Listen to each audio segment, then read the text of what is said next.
So today we're gonna go over the Drevo Tyrfing V2. When I bought it, it was a while ago. I just haven't gotten to use it since I love my RK71.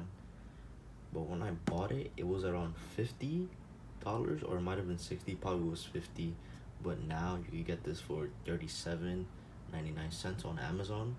I'm gonna go over. I got the red switch version. I did have the black switch version, and I tried that one out, but I sold it already.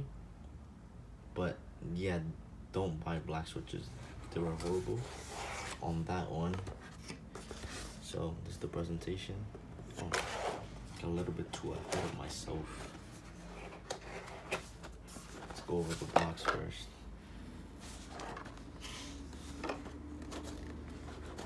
Just minimal branding.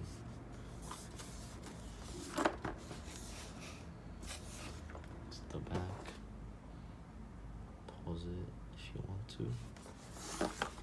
So yeah, now let's open it. Very basic. Get the keyboard right there. Here we're going to find the cable. Yeah, it's not detachable or anything. You do get one of these. It's a wire one, so it's pretty nice. I don't know, scuff up your keycaps.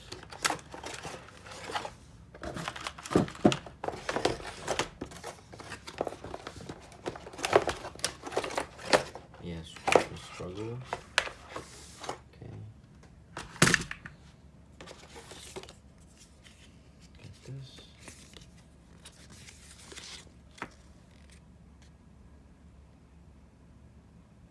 Warranty, I guess.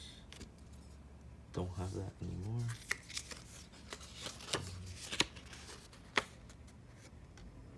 Pause that if you'd like.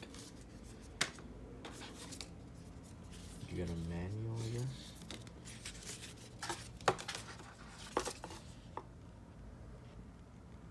Tells you the lighting effects, how to change it. So FN, then insert, and then FN home. Bunch of other things. Yeah, I'll just go over it when we're done with the keyboard. That aside, here's the keyboard. Nothing special. This looks like it's trying to be brushed aluminum, but it's just plastic. This whole thing is plastic. I'm pretty sure it feels like plastic. It is pretty heavy. You see, it is take key L, 10 keyless. Just have the number pad. It's just the arrows and yeah, that. What's nice about it is that since it's wired, cannot take it off. I'm guessing there's screws right there, so I'm gonna unscrew those and check. You can put the wire any which way. Just if you don't like the middle, put it to the left. If you don't like the middle, you can put it to the left. If you like the middle, you can put it to the right. It does come with adjustable feet. Only one height. Two height, essentially. Either like this or up. It's also a lot of grip as well. Pretty nice, won't slip. So yeah, now I'm gonna show you the lighting effects. Okay, so on the top camera, when you open the manual, you're gonna see the different effects and how to change to them. When you come over here,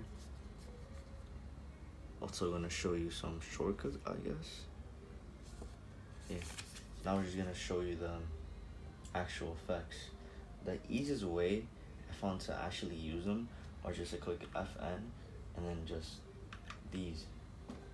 With insert and you click FN, you're cycling to the actual modes.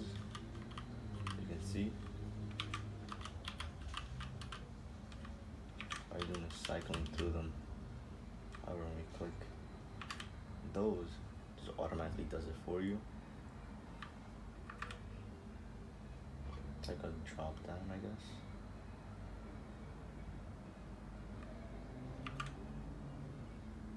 which is a cycle. Shows all the colors. To be fair, they look pretty nice.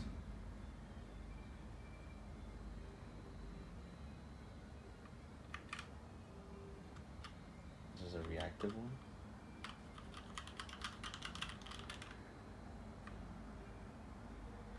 And this is rainbow. Probably most people will go for this. Pretty sure these up here are also, yeah. So wave.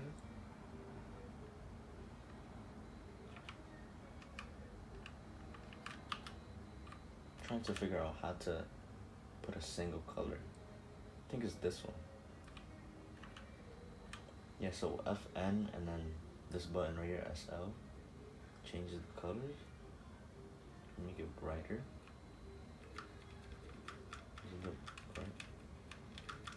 So that's the brightest it goes. I mean, I do have a lamp right here facing right onto it, so it probably would go brighter in a darker room.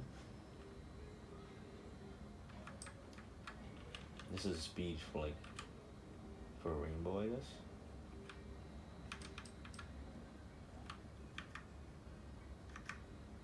Okay.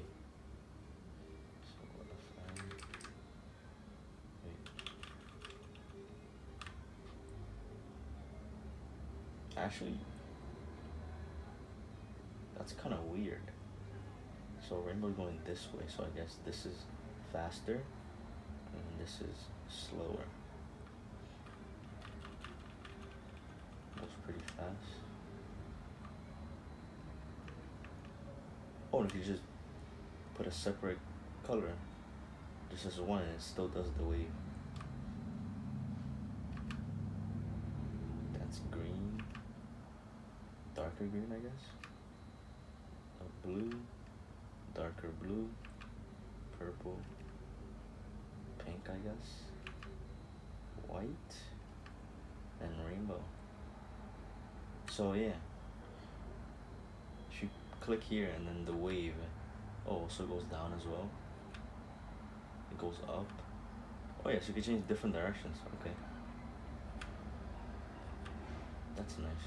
So you could just, if you do get this, you could just choose different modes, I guess. Not really for me. I'll just pick a solid color. So right there, and then where do I change again? So this is where you change this one. Probably pick white, in my opinion, is the best, the cleanest. Get brighter, thinner. Yeah, so now we're gonna go to the sound test. Let you hear it. So we're gonna go to the sound test now. Something I do have to say is that it doesn't move at all. See me trying to push it right here, which is quite a bit forced, the camera shaking. So now we're gonna go to the sound test. There you go.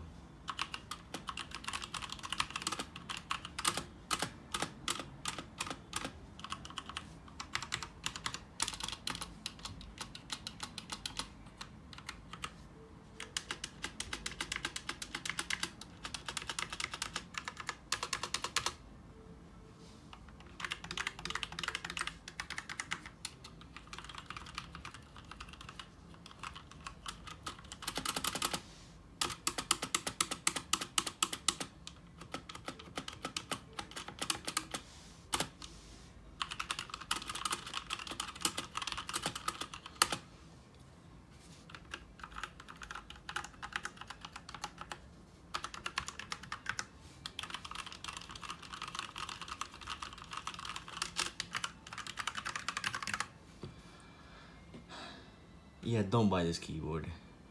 It sounds horrible. Listen to the spacebar. I mean, when you press slowly, it sounds good. Not really good, but that was an exaggeration. It sounds horrible. You're not gonna be pressing the spacebar this slowly as well. You're typing, right? You're playing video games. It sounds horrible.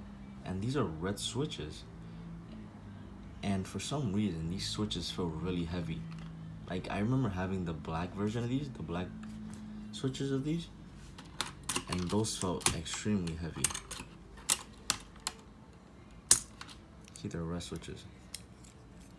Those felt extremely heavy, the black switches. But these also feel heavy. That's the crazy part. I feel like this could be the loud tinny sound. It's like the deal breaker. Because I feel like linear switches, they're supposed to be silent. So I want to buy this keyboard and thinking, oh, I'm gonna get a nice silent keyboard with nice lighting, and come to find out they get this, keeping everybody in the house up at night. I wouldn't buy it. I bought this $50 a while ago. Yeah, it's a waste. Even now, at $37.99, I wouldn't buy this either. You get RK71 when it goes on sale, way better. It's my daily driver. I have the linear switches. If you want to go ahead, I'll link the video of the review of my RK71. It's way better than this. I would not suggest this. If you like the lighting, sure. If you like modding things, sure. Like, these stabilizers are horrible, even for the shift. Jesus. Yeah, but the lighting is good and everything. Pretty decent features, the cable and all. But yeah, I just would not buy this. You're gonna be really underwhelmed if you do. So yeah, that's it. It's my review. Don't buy this. Really bad keyboard. Save your money. Go for something else.